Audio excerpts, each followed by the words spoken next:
Hello, everyone. Hello, travelers. How are you today? I am Yvette McQueen, MD, emergency physician, travel doctor, and wellness lifestyle coach, a global physician on a mission to educate about health, travel wellness, and disease prevention. So, as a travel expert, I'm watching the travel scene that's interesting lately. And sometimes when I go to the airport, I go, what pandemic? Because I think travel is back to pre pandemic stages at this point as the number of people that's traveling. Some of the services still are a little bit off. Car rentals are still very high, but they're back. Travel is back. So I just wanted to come to you. I'm going to use October as a get prepared to travel month as people start to ramp it up again. We had our summer surge. People settled down a little bit because September, October is, the lull season to travel and ramp up for the holidays. Thanksgiving, Christmas is coming up, New Year's, so people will start to travel again. So I just wanted to talk about uh, international travel because that's what seems to be in the buzz these days. I've had a few people that they've taken their first international trips lately. A lot of people are taking solo trips, whether it's for work or recreation or just general seeking out other countries to see what they're doing.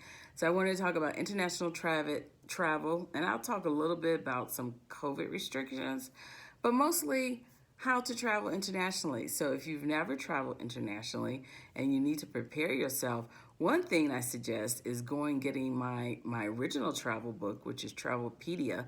That's Travelpedia, Travelpedia book. You can go to travelpediabook.com. And that talks about basically becoming a beginning traveler, getting off the couch, learning how to travel, and it gives some tips for starting international travel.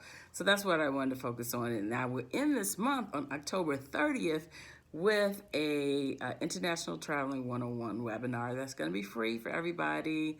And I like to give out prizes during my webinar, so you can come and join me. So make sure you're watching and looking to see when I post for it, because I'll be posting in the next week of how you can sign up. So I am based out of Atlanta, not there right now, as you can see, in a wonderful hotel.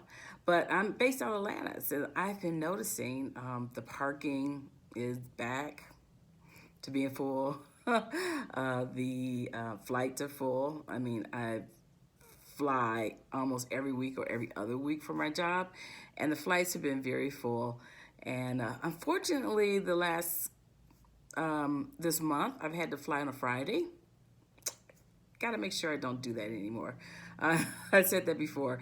Fridays, well, we know Mondays are happy for business people and they're still having business travel. But Friday mornings, people are going out, starting their vacations or their 3-day weekend. They're going to the football games that are the college football games that are around the country that I've noticed. So Fridays have been heavy. So I did plan this Friday.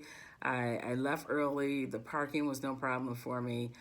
The clear TSA pre-check line was still a little backed up, but yeah, I got through, and at least I got to my gate before they started to board. So that was a good thing, not being the last one to board. International travel. So if you're ready to start some international travel outside of the United States. So I'm based in the United States, so I only can talk about leaving the United States. The first thing you want to need to do if you plan to leave the United States, guess what you need? A passport. Here we go, passport. These are the new passports. Some people, I have the thicker one, the big book, because I had planned to travel a lot and didn't want to run out of pages. But you can get the passport, and they also offer you the passport card. That's only good for land if you're walking across the border in Mexico, driving across the border in Mexico. I think some places in Canada, I'm not sure. But the best thing is to have what we call the booklet, the passport book, Okay, definitely for flying, that's what you need. So make sure or if you've never had a passport, you need the pictures, some 2x2 pictures that includes your whole face, your shoulders, white background. You cannot wear a white shirt with it. You're not supposed to smile, and you're supposed to take off your glasses. That's what you're supposed to do. You can get that at any place from, UPS, Kinko's, I'm dating myself, FedEx, CVS, things like that you can get it for. And then fill out the form online, and then you take it to a passport center or post office with your birth certificate or your naturalization form, and it goes to one of the centers, and then they'll mail it back to you. Please try to, if you plan a trip coming up, plan in advance. There have been a backlog of it. I hear they're actually doing better now, but still plan for 6 to 8 weeks, maybe even 12 weeks in advance. Don't wait for it. If you have a passport and you're planning an upcoming trip, check your expiration date. Check your expiration date. A lot of people, because they weren't traveling last year, did not realize their passport expired. They were planning trips and they're like, I can't go. Or some countries require that you have at least 6 months valid passport before it expires. And that's just in case, as we notice, people can get stuck. And in case you get stranded there or stuck there, they want to make sure your passport is still valid and you can get back into the United States. Also, if you're make sure if you have TSA pre-check or global entry or clear, since you haven't been traveling a lot in the last year or so, make sure that's up to date. It haven't expired. Those certain things, that's what you need to check for international. And then, of course, because we are still in a pandemic, people, we are still in a pandemic. A lot of countries are requiring either test or vaccination cards.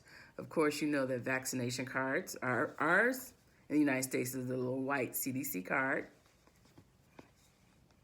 And I'm just going to block all this out. Mine is, I have the white card, but I've got this wonderful passport cover. I always kept a cover, but now I have one that has a clear, so I can keep it flat and not folded or crinkled. A lot of places have you take a picture and upload it to your phone. So it's good to have a picture of it on your phone, upload it to your phone. A lot of airlines require it for you to actually show not only the upload QR code that you did it, but also the actual card before you board the plane to whatever destination you are. If the destination requires that you have a test, negative PCR test, 72 hours before you land. So if you're going internationally, make sure you're checking time zone changes. From here to Europe can be 5 to 6 hours. From here to Africa is 6 hours. If you're going from the United States and you're going west, we call it China east, but if you keep going around, it is eventually east. But if you're going west, if you're traveling west, like to Asia, Southeast Asia, Australia, you got to remember there's a time change. There's a date line. And so you actually lose 24 hours. So make sure that your test is valid for the time zone that you're in. Some airports that you land, like you have to go and you land, you can take a test there and then keep on going to your final destination. That all comes with research and planning. I tell people that all the time. Research and planning ahead of time if you're doing it. But that's just a little tip about international travel as you start to look for international travel in the upcoming months. Have I done it yet? No. I'm still kind of leery about being on an 8-hour flight in my mask. Right now, my longest flight has been 3 hours. That's back and forth to work. And sometimes I get on and I'm like, I'm okay. And I wear my N95. But then other times I get, like the other day I got on and someone 2 rows behind me kept coughing. And it wasn't more like clear my throat cough. It was a sick cough. And because I am a doctor, I could tell the difference. And it was a sick cough. And I was like, why are you traveling when you're sick? So yes, I had my N95 on and another mask on top of it. And that did not even come off, not for water. I was like, well, no water, no coffee, nothing until I get off this plane because that's how I felt. So that made me still rethink an 8-hour trip or where I want to go. So right now it's just going to be right here in the United States or maybe some of the surrounding waters around that's 3 hours or less. That's how I feel about it. That's my choice. I know other people, some people say, I've already gotten 8 countries this year. Good for you. Good for you. All right. So once again, Yvette McQueen, MD. I mean, I'm a travel expert. I'm a travel expert in traveling internationally since I was 14 years old. Yes, I have. So you can actually hear some of my stories on my podcast, A Global Physician on a Mission. I do have that podcast. I have 9 episodes from last season. I'm working on the current season that will come out this month. I kept saying next month. This month, along with, of course, you're on one of my sites, Yvette McQueen MD, on Facebook, Twitter, Facebook, Twitter, LinkedIn, Pinterest, and Dr. Travel 911 on Instagram. So see you next Saturday. I'm going to go on talk about more international travel, how to get ready for international travel. Remember, on October 30th, I'm having International Traveling 101 webinar for anyone that wants to know that information. Ciao for now. Have a great day. Peace and love.